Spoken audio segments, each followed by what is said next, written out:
What's up, everybody? Welcome back to my home garage here. We're still under some safe at home orders, so we're not doing all of the work at the big garage.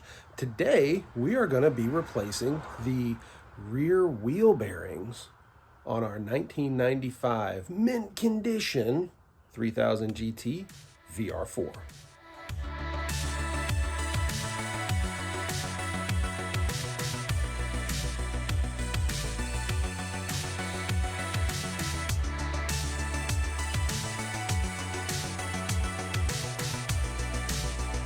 Alright, so first thing we're going to do is get these wheels off.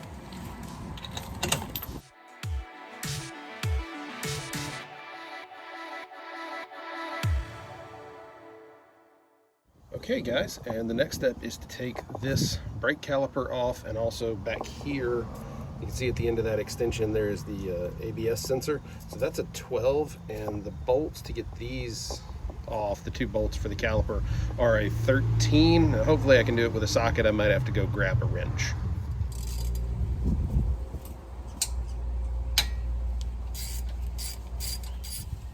All right, so the caliper bolts are actually a 14.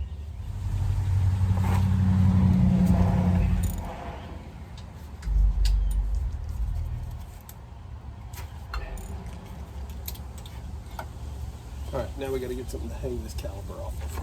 All right, so you can see what we did here. I've just got a wire coat hanger going up around the spring, and we can even secure that a little bit tighter there, but we'll tighten that up. And it's just hanging around the caliper just in case it gets loose and falls. It won't yank so hard that it pulls the brake line or damages it, but really it's pretty steady right there for what we're going to be doing. The next step is to get this rotor off. So let me show you what I did here on the video. I sprayed the rotor, the surface kind of right around here, with some good old PB Blaster. And I know someone's going to say, but you put PB Blaster on your brakes. Just clean them before you put it back together. You should probably clean them before you put them back together anyway. Shoot some brake clean on there, wipe it down, you'll be fine. So then I took my dead blow hammer and I just kept the tapping, kept the tapping around until it started to come loose around that surface right there. Now we'll just pull it off.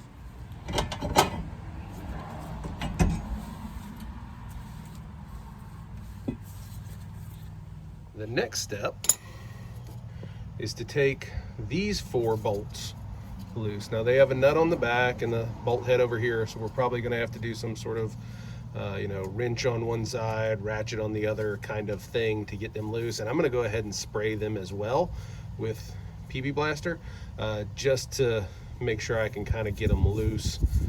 This car was never in a really rusty area, but it is 25 years old, and I'm not sure that this side has ever been taken apart.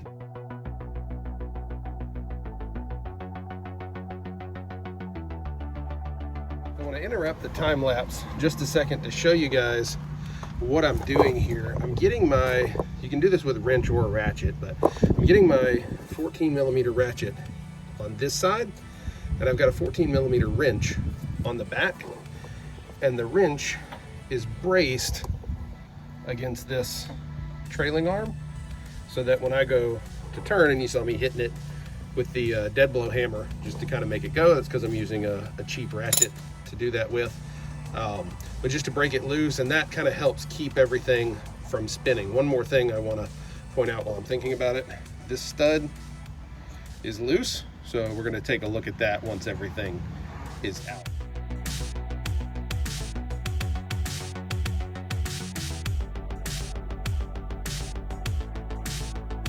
So let me see if I can move you around here.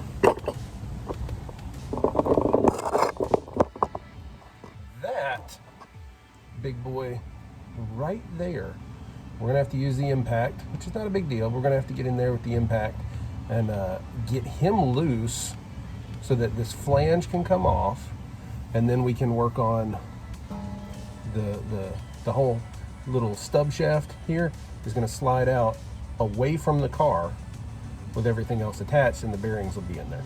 Okay, so that big boy that we looked at up inside the up inside there is a 30. We've got a 30 on our Ryobi impact right here. We're gonna see if we can fit it up in there and bust that boy loose. So the impact does work, but in order for it to work, you're gonna have to put the rotor back on, set the handbrake, and that'll keep the shaft from spinning when you turn on the impact, and you can get that nut off. Okay guys, quick update. I couldn't get the flange off here. So I ran up to Harbor Freight and got a set of 3-jaw pullers, and I've got the 6-inch on there right now, and I'm going to climb underneath and see if I can crank down on that and get that flange. Okay, so what I did to get the last part out, we got the flange off, and now it's still in there. So I used the dead blow hammer around the back and tapped on the end of that stub shaft until it came loose, and now it's starting to slide out a little bit. We need to hit it just a little bit more.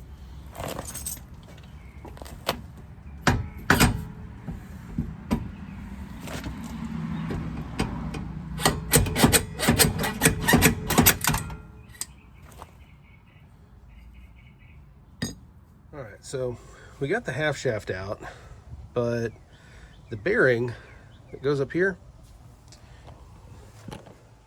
is still stuck inside there. So we need to get that out. But you can see this one already came off. It shouldn't have done that from just what we were doing. And it's pretty grody up here and underneath. And so I'd say there's a very good chance that that bearing is the one that had been making all the sounds, but we're going to replace both of them, and once we get that guy out, we'll inspect it as well. All right, so the next parts we need to talk about, I already got them out. I'm sorry I didn't video them. This is the inner bearing and also the seal from inside on there. So remember I showed you on the video, we looked down into that hole and you could see the bearing still in there. What I did is I took the 30 socket on a long extension, just fed it in there, and that's a good size to get in on the metal part of that bearing. And I took the dead blow and just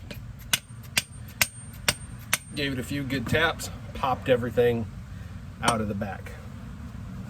Now what we still need to do is get that ABS ring off so we can also get that other bearing off. I still have a feeling that this is the one that was really making all the ruckus. All right, gang, I've brought things into the workbench to give you a little better, clear picture of the pieces that we're looking at. So working from the inside of the car, this would be in towards the differential, these are the pieces that we've taken out. So we have the seal that just keeps dust and crud from getting into the bearings and the stub shaft area. This is the inner bearing, and it spins pretty well. Once we got it cleaned up, there's really not any play or any sounds coming from it. This is the ABS ring, and we're going to reuse this with the other set. And this, I think, is the culprit. This is the outer bearing that's closest to the wheel. And when we spin it, we can feel that it doesn't move smoothly, and I don't know if you can hear that on the microphone, but there's an actual little almost like rock grindy sound in there. So we have our new seal, our new inner bearing, we'll reuse the ABS wheel, and our new outer bearing. And these new bearings, they're very tight and a little stiff to turn, but that's okay. They'll loosen up over time, but what they do is move very smoothly. So another trick we're gonna do before we get these installed, I'm gonna go ahead and throw these two in the freezer, let them shrink up just a little bit. That's gonna make them easier to install. Okay guys, I realized when I was going through and editing this video that I missed a really good explanation of what goes on with these bearings and seals and the shaft, putting it all back together. And so what I've done is made a very rough layout of the trailing arm here, and I'm going to show you how the bearings and seals and shaft go together and the sequence that that has to be, because you can't put the whole shaft and everything together outside of the car and have it go back in. So the first thing that you have to do is get the inner bearing and seal put back in. And so the smaller is the inner bearing, and it goes into the trailing arm from the inside of the car. Imagine that the differential is over here, and you have to line it up just right into this cutout. And I used a 27mm impact socket and set it right against there. It's just the right size for that, and just tapped it in using a dead blow, and it'll go in and get right to where it's supposed to be and stop. Then you're going to take the seal and do the same thing. Get it in there, tap, tap, tap, tap, tap, and you'll feel it come to rest right there at sort of the line, the edge of the trailing arm. Then you can put the shaft in from the other side. And so we'll use this breaker bar to represent the shaft. Now outside of the car, you will need to put the outer bearing on, and this little rubbery side there goes towards the inside of it. But that'll go on. Imagine that the hub and the flange and everything is over here. So this will get tapped on, and then your ABS tone ring will slide on to the spot that it's supposed to be, and then you'll feed all of that in through this little cutout section. And see, this is the problem. If you put them all on at first, like if you have this bearing on, it won't be able to fit through that part, so it has to go in, and then you feed the shaft through, and it'll just go right through the inner bearing and the seal, and it'll sit, and this will kind of come to rest right there. The ABS tone ring has plenty of clearance, but this bearing will come to rest, and then you can just tap on the flange and it'll work its way in to where it's supposed to be. Then you can put the nut on the other side and torque it all down. So now we can take this and slide her in there. Once again, I forgot to record video of this part of the job. You'll slide the shaft back in, then put the rotor on and set the handbrake again, and that's going to hold it all in place. Then you'll be able to put the flange on the backside, tap it down with the dead blow hammer, and then put the washer and nut on and tighten it up with the impact. All right, so our shaft is back in, and the nut is snugged back up over here. The nut and the washer go on, and the assembly spins smoothly. Oops.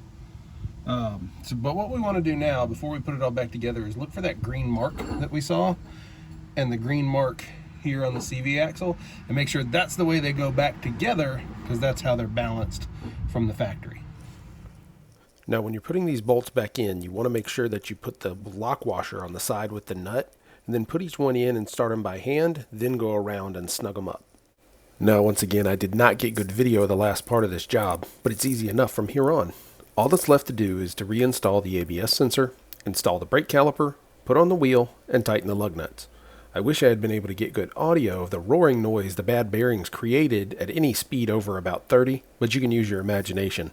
Once everything was reassembled, I took the car out for a test drive, and it did great. Guys, once again, thank you so much for watching another one of our videos. If you like what you saw, please consider subscribing. And below, like and comment on the video and tell us your favorite part, or what you liked or what you didn't. That always helps us know what to bring you in future videos. I'm Adam, signing off. Thanks so much for watching. Goodbye.